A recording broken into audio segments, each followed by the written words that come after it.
what a start. Yeah, I feel like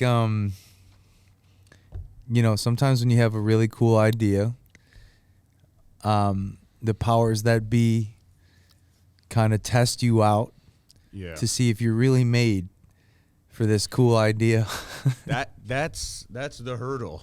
Like it's I feel like the idea of people are thinkers or doers or whatever, it's like, yeah, anyone can think of an idea, but when you're doing something, you got to rely on other people. And time is slower when you're doing it, right? Oh, yeah. Because in your head, like, you have this idea, I'm going to do a podcast, I'm going to do a show, I'm going to write a new record or whatever. But then the second you start actually doing it, those minutes turn into days, those days turn into weeks. I mean, it's the process is really where it's at. I think we just need to give it up for people who do stuff. Yeah, huge shout out to people who say they're going to do something and then they do that thing.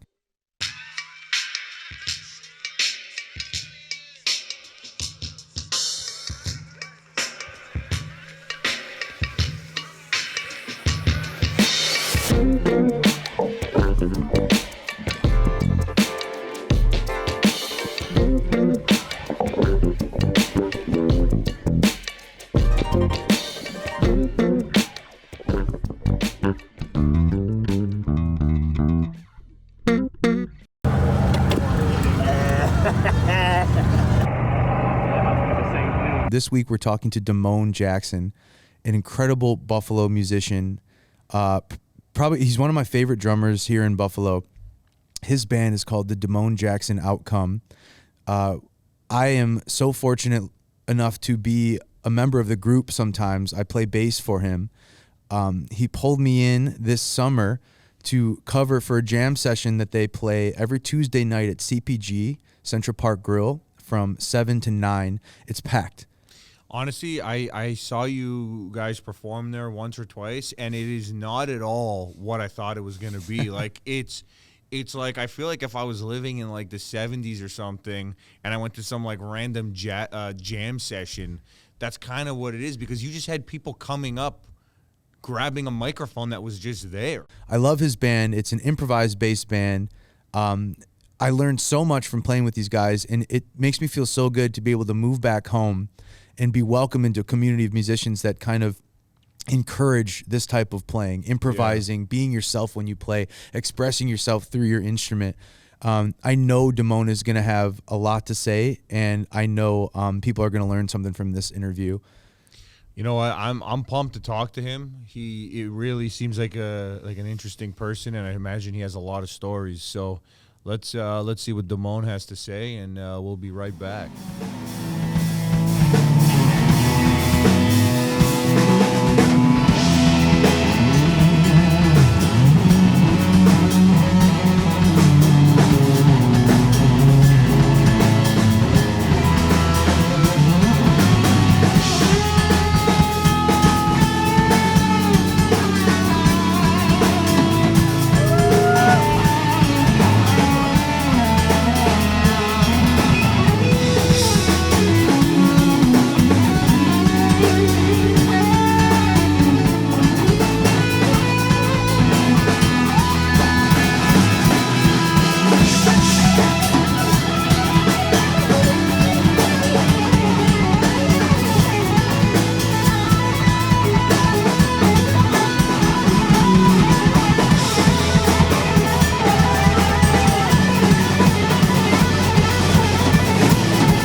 have some history, but when did you get started? What got you into drums in the Buffalo music scene? Man, it's and I love saying this story because, every time I get asked this question, it just hits home to me more. Like, wow, like I'm actually doing this and I'm getting interviewed about stuff that got me going, So I obviously, I started in the church. I come from a very huge musical background on both sides of my family, from my mother's side to my father's side.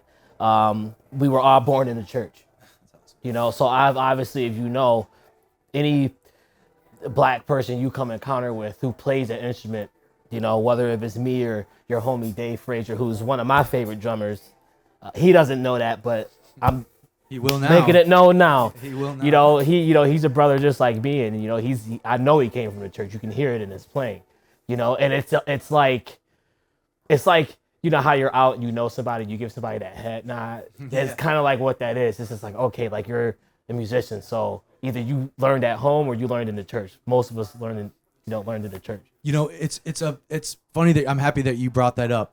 For me, the most influential musicians in my life were not school teachers. They were not professors. They were people I've met through church. Yeah. Predominantly in Buffalo when I got started. It's hilarious. He's on your shirt. This man, Jerry Livingston, R.I.P., has been a huge figure in the church, and to many of us local young cats, he would bring us all out when we were kids to all these gigs to watch him play. Predominant church musician, incredible 6-string bass player. A lot of us that are playing Black American music and trying to do justice to that learn from the best of the best in the church. What gets you motivated to get out and promote community through music? How did this gig start that way? How did people start hearing about it? By the grace of God, like I've had, like before I started playing here, I've played with a lot of, top-notch bands locally who were already established. And, we were talking about Jerry a few moments ago. I happened to play with him when I got I was playing in church professionally, since I was 11 years old. But like I played in a lot of punk bands and metal bands and stuff like that. But when I started actually getting paid for real, one of the first encounters that I had was with Jerry, and Tommy Z, and like those guys showed me like the road life as at the time a blues musician, where that's the most rootsiest type of styles of music that you can play. But not only are you playing it, you're actually living it. You're taking a van to Mexico or something like that, just to play a festival or something like that, or and I was fortunate enough to play with those cats at my late teens. I'm going from high school to college, trying to find myself in college, trying to become a man, trying to become also not only a man but an established musician, because that's what I'm going to school for. I know that I'm gonna make a living at this one day, so why not start young? And luckily enough, I started working at this music store 18, 19 years old, and I met a lot of great musicians. It was Guitar Factory. Big up to Guitar Factory, because that's where that whole melting pot started. Wow, throwback to Guitar Factory. Yeah, man, in West Seneca. Guitar Factory. In West Seneca, yeah. And that's where I met Tommy, and Tommy heard me play a shuffle one time, and the rest is history. And you have to also understand, when you play with those cats, there's a lot of the crowd is older, but these are these are audience members who enjoy. Yeah, these are faithful listeners. I've seen it. I've seen it at your shows. Yeah, I didn't when I broke away from the church, I didn't really have that. I was playing in front of old punk kids and degenerates, which was cool at one point. Like the punk scene and the metal scene was it was a place for me. Like it was a place for me outside of my comfort zone, if that makes sense.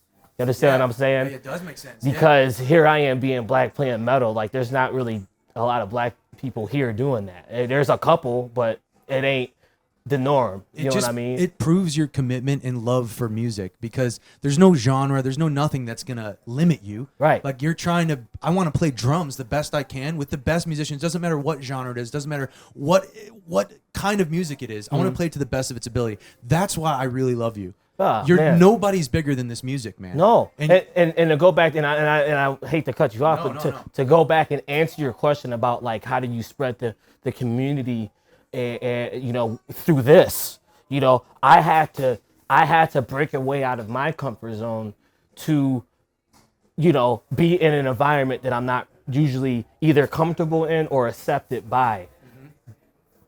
Silently, I didn't realize I was breaking walls down by doing this. I didn't know. I love playing drums. Like you said, I love playing drums. I don't care where I'm at though. And it doesn't matter what race the band is or the audience is. If I'm on stage and I got a pair of sticks in my hand, I have an opportunity. yeah. Because that word opportunity is big for me. Like the opportunity to even go up on a stage like that and play music like that. Okay, well, maybe in the next 10 years, somebody who looks like me may want to do that. I love that. You know, and when we get here, you now see, and you see it for yourself. Like, you know, the audience is diverse. The band is diverse. So I feel like for me, you know, that's giving back to the community. We're doing something about it rather than just talking about it. Because a lot of people can just talk about it and say that they want to change something about it. But like, what are you doing? You know, what are you doing? And sometimes it takes you. Sometimes it takes you to break down that wall. Sometimes you got to go outside of your comfort zone. And okay, you see me as a different color than you, but at the same time, you're still here to see me play an instrument that you actually like, or you're here to see a band that you like. And just because I look different to you doesn't mean I can play the same way. It's just like if you were to come to the black church, you know, people ain't looking. People who don't know who you are looking at you just as a normal white person. Like, okay, oh wait, he plays bass. Oh, he gotta be bad. And then that first note or that first stank face that people see, they're automatically connected to you. They don't even care what color you look like now. That's how you. I think that's the importance for me. That's how I spread the diversity of growth in the community because of something like that. But I had to go out of my comfort zone to understand and recognize what the reality is of the whole music thing. It really doesn't matter about the color of your skin, but at the same time, it does matter because there was one point in time where you and I couldn't do this. You know, there was a point in time where I couldn't go on a stage like that in front of a whole. And I'm not trying to make this about a race thing. It's just this is how community grows because Without a doubt. You know, 60 years ago I couldn't do that. We'd be ignorant not to acknowledge the steps that it took to get to where we are. Right. You know what I mean? Right. A really smart musician once said, and I've never forgot it after he said it, music is the language of the invisible. Oh, yeah, that's deep. It's deep. Everything you just said right there really made me think about it because if you do love something enough, it doesn't matter who you are, where you come from, what you look like. Yeah. If you shut your eyes and it sounds and feels the way it's supposed to sound, that's the only thing that matters. Yes, sir. And I think a lot of people get that from you when they come and see you play. They could shut their eyes and go somewhere that feels good. It doesn't matter what you look like. It doesn't matter what the room's like, what its history is supposed to be like. We're here for the same reason. We're bringing different people together for the same reason in one room. Yeah. And I truthfully value that. For someone who's seen your lineage, I've watched you grow for a long time. I had this gig a long time ago at the Trelf. Shout out the Trelf. I was opening for this famous drummer. His name is Bernard Purdy. Yep. And I remember we were both young, but he came to that gig to watch my group and then watch Bernard Purdy and get some pictures with Bernard. And since then, I've watched Damone grow with his band in huge ways. This summer, we played the Borderlands Festival. We played the Folk Faces Festival. We do a lot of local stuff here. I want to know what you think sets you apart from other musicians. How do you keep this going? Well, having the confidence having the confidence, number one, having the confidence to go so outside of the box, where it's like, okay, if you know who Damone Jackson is, and I'm not trying to be boastful and prideful or anything, this is just a factual thing because, you know, I've worked hard to get here. If you know who Damone Jackson is, you know that he's a drummer. It's up to you to make the decision or the determination to know if I'm good or not. You know, whether if you think I'm good or not, though, I'm still going to keep playing because this is again, goes back to the love of the music. I love to do this. Okay. But at the same time, you have to have the confidence and believe in yourself as a musician first. Because when you start thinking about what the audience thinks or feels, you're lost. You're doing it for the wrong reason. You're absolutely You should be playing the same way as you should be playing in a practice room, or if you're playing in front of 1 million people, like it should be the same way, 120%. That's number one. Number two, having good people around you. And I'm not just talking about good people on the stage. Anybody can be good on stage, but how are they off the stage? I noticed being in this scene for quite some time now that, you play with a lot of great musicians who are monsters, but some of these musicians you can't vibe with, So you have to be around people who do the same thing as you. It's like a relationship. It's easy to get into a relationship, but it's hard to be in a relationship with somebody who's on your level. That's really rare to find. And luckily enough, people like you, if I call, hey man, what you got? Like, I can do this. Hey, can you do this gig for me? Yeah, I'll be honored to do that. The fact that you take time out of your schedule and knowing the caliber of talent and musicianship and respect that is given to you from your peers and from people who look at you, me included, it's like, well, damn, what, he's taking this time out of his day to play with me? Like, wow, okay, I must be doing something right. Let's bring this. This is about Damone. Let's bring this back to Damone really quick. So, first of all, I'm flattered. You're one of my favorite musicians, man. It's been an honor for me to grace any stage with you. I look forward to any gig you ask me to play. This is a special place that we're in right now. This is called the Central Park Grill. Damone and his band play here every Tuesday night, and I am so lucky to play on most Tuesdays. We play with another guitar player I mentioned earlier. His name's George Paleo. He's been playing on the stage, no joke, since the 1970s. This place holds a special place in our hearts. Can you tell us about playing here? What's your favorite thing about playing here? Tell us about the community that comes out to see you. It's huge. It blows my mind every week. Yeah. I just love that people took a chance on me to not only experience the talent that's on the stage, but the music that's being played. This is not your normal cover band or original band. I mean, we're an original band, but we're so far from having structured tunes. It's basically an improv show that people are happy to see by the grace of God. That's I think that's so cool, but it's also very risky because you're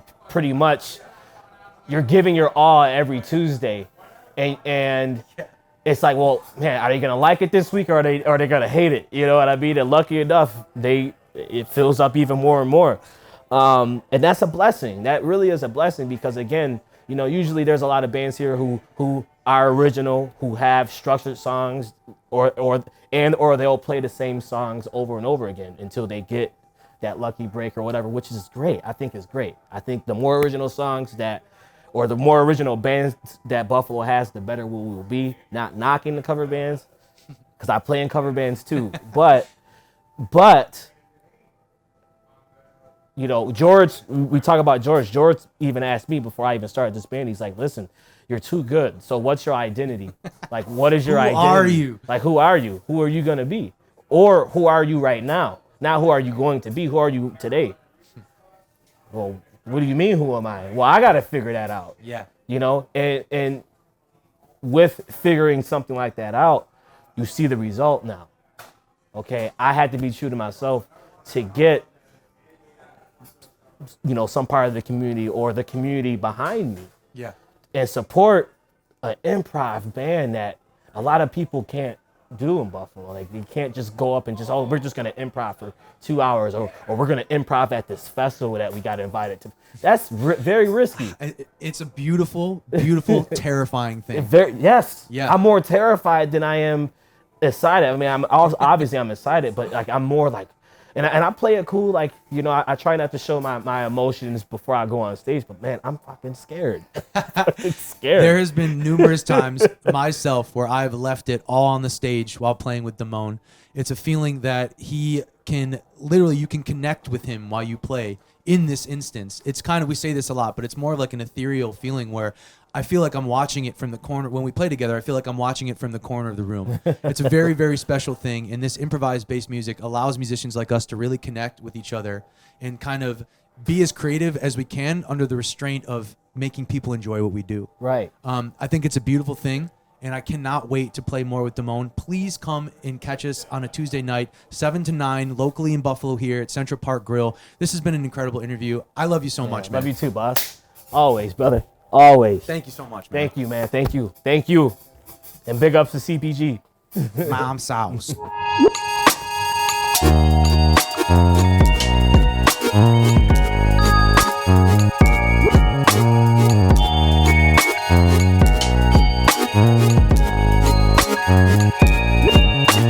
Okay, Damone banter. Here's a question. Would you rather, we're going to play a little would you rather game. Classic game.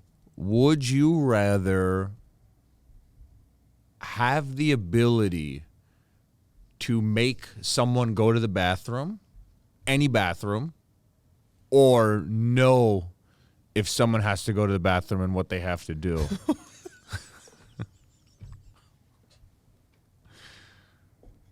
Okay. What? I think they're both. A barrage of shit just flew in my head right now, literally. All right, so. All right. We need to. There's so much to talk about here. Oh, yeah. The ability to make someone go, or the ability to know if they have to and what they have to do. In both senses. You can make them do anything. Like, I'm talking about even maybe fart. From farting. I've never heard Mark say the word fart yet. From farting to diarrhea. Okay? Ooh. Two of my favorite words in all You of all have the time. ability to make them do anything. But you also know if someone has to fart to die. Like, you know what's going on. You don't also know. It's either or. Or, sorry, either or. Yeah, okay. either or. So here's the deal with what you're saying. I'm going to break it down into the most obvious part of this. The ability to know is far less cool than the ability to make someone do anything. Okay. Knowledge is power, right? For real. Right? It is. But if we could skip the middleman and just already do or have or it's there already, that's where we're at. Because ultimately, everyone always has to piss and shit all day long. Hell yeah. So it's not that cool just to know that this person has to go. Because you're gonna Wait a second. What are you? You're confusing me. I thought you said it was cool to know if they have to go. no. It's much more cool to make someone do anything. Oh wow. Okay. I would say the ability to know something far less surpasses the ability to make someone do. Okay. We're talking about an action versus a potential, right? Okay. Like versus someone's potential here. It was like potentially this shit, you're going to shit. You're going to leave this area and shit. I can know that, and that's cool.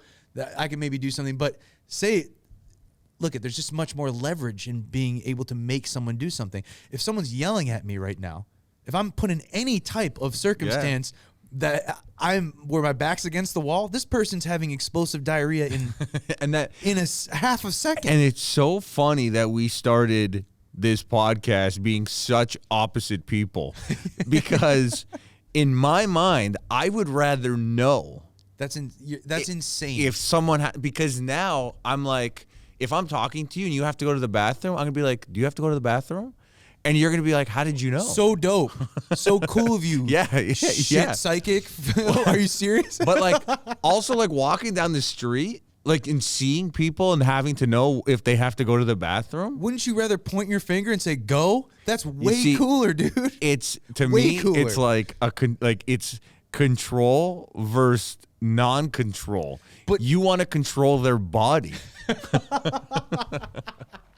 Oh, you're flipping it on me now. So now I'm the No, sicko. no, you invented the topic today. I know, but I think that this could tell a lot of about people. If you want, because it's like, yeah, like if I was talking to you And I'm like, why is this guy not listening to me? And I'm like, okay, now I'm going to make you go to the bathroom. You leave the conversation. No, it's far less about control than it is about survival, Mark. So you want the ability to like, it's like, okay. I need a scapegoat. I got to get out of somewhere quick.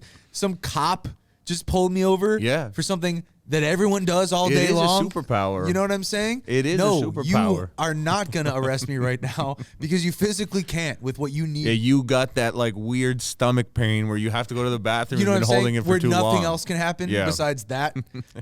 When that happens, like if I had the ability to make someone have that, come on. That's rather than just know about it. We know where we're at with this, Mark. Next question. You know, Wrap this up. it's like it's such a funny thing because this is a weird segue, but it's like it's kind of like ordering Uber, you know, because you can see exactly where they are. Poober. And it's a Poober. Yeah, they should have. Is that an app, Poober, where it has all the best bathrooms in the city? Poober. Like it's ours. Poober is ours. Like, for real. Write Poober down. Poober is like really. Is it with a U or two O's? What's more? It has to be two O's. It has to. It's poo. Poo is way more important in it's this. Otherwise, we get some. Yeah, there you go. Some Germans. Your pen just fell apart. Poober. No, Poober really should be a thing if it's not. But you know, it's really insane how our lives have changed now when you order something and you are seeing your food. You're like, I don't know about you, I'm legitimately watching the guy bring me my food. Yeah. And the other day I ordered something and the guy, I ordered like sushi and this time, well, 2 times I've ordered both from Asian restaurants. And the drivers have been on bicycles. And I'm like, look, something that I do not like. Think about what you're about to say right now. What? Go ahead. Go ahead. I don't like cold Chinese food. Okay. And I'm terrified that like Chinese food or sushi where I'm like, I can't eat cold noodles or like cold miso soup or like a cold roll. And I'm terrified about the guy on the bike. And I'm sitting there watching it, and I'm like, man, this is like my version of like being a kid in like Santa, you know, like the food shows up and it's some guy on a bike, and he's like taking a picture, and he has like. That's so funny. You know, it's too much for me. I don't want to see that. I don't even want to know how it got to my plate. Like, so you don't watch the app? Like in my head. Wow. I don't even want to know that I ordered it for delivery. I just until it gets there, like I don't want to think about any of that. So you literally order Uber and just forget about it until it shows up. Yeah, or until I get a notification about it. It's more surprising that way anyways. Like it's more of a joy. Wow, no. When I get that, it's more of a it's like, wow. I did something 15 minutes ago. And yeah, that's absolutely See, to me that's crazy. Like if I ordered like I have the app open on my phone. Like I'll be like doing something. I've done and it. I'm seeing everything that's happening. You know what? When I lived in New York City, that's what I did all the time. They had this app there. I was super bougie. Me and my friend Gabe used to use it all the time. It's called Caviar. Have you ever heard of Caviar? Oh yeah, I know Caviar. Okay. So Is that like a bougie app? Oh yeah, that's the best and most expensive places for food in your area. Really? Caviar will give to you. And not a lot of delivery services work for Caviar because it's such higher end places. So very few places will have a Caviar setup unless they're worth it. Unless it's like it's a little bit more special. Yeah, Caviar was at least when I was first doing it, it was known that it was. It makes sense, Caviar. Yeah, it was known for more of the higher end restaurants for delivery. So I used to get Caviar all the time. With Gabriel, and we would have someone's phone on it, and you could see the guy, and I didn't like that because it just like, what do you mean you can see him, like a live video or just like the thing? Just the car. Oh, okay, I'm like, just this is Caviar. Maybe there's an actual live video. You feed. Just see the little icon right of the car driving along and blah blah blah, and you didn't like it. I think most of the time too, I'm forgetting, but we used to do a lot of weird stuff back then, and a part of that setup was like, you know, get fucked up, hang out, order food, So I don't like the idea of being high and then looking at like, Yeah, and okay, then he's watching. 15 minutes away. Like, Yeah. No, I get that. like we got the food. It's gonna get here, and then Yeah. when it gets here, I'm gonna be like, oh, it's Then here. you got that. Yeah. Then I Well, get that shot of dopamine again. That's like, I guess, the equivalent of making a pizza and then passing out in your kitchen. So just quickly, because we're gonna have to, we're gonna introduce something that we're gonna start to do here. You kind of talked about it a bit. You have a pretty vivid past of working with celebrities and I guess smoking with them or whatever. So let's get it all started right now. We're gonna see a clip, I guess. Okay. And just what's the whole backstory for what you want to do with this? All right. So quite a few years ago, I had a really cool job. I worked for Viceland, and specifically the Munchies department of Viceland. And I was hired by the illustrious Action Bronson to do the live music for a show they were coming out with called The Untitled Action Bronson Show. I also did a bunch of music for Fuck That's Delicious and a couple other cool ones you guys may have seen. But that show opened the door for me in so many ways. Yeah. I'm super, super grateful for that time in my life. And I learned a lot about the entertainment industry in general from having that opportunity.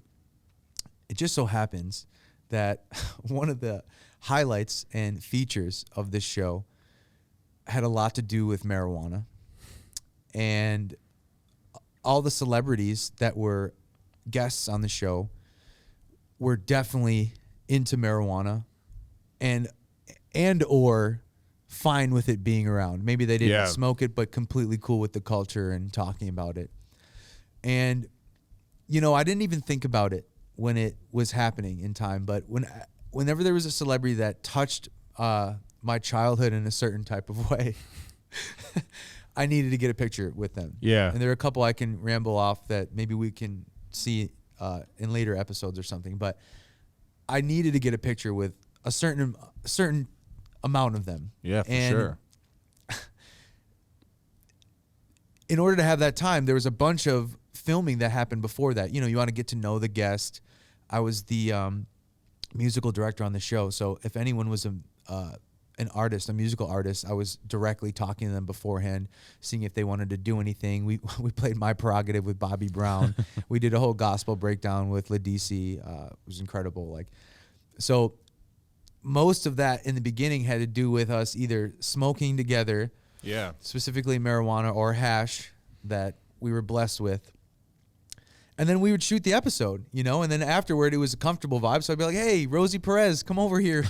Let's take a picture, Yeah, that's crazy. So, I want to entitle this segment so creatively, Celebrities I Just Blazed With.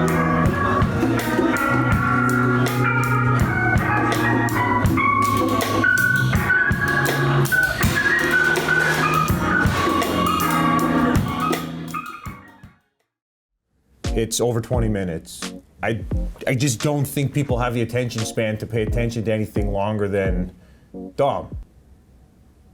Are you serious? What was that? Say that again. I was saying, I don't think people have the attention span anymore to pay attention to anything that's 20 minutes long. But it drops at 5 seconds. We get a light bump at 15, and then after that, we're in no man's land. Dom, do not open the gas room.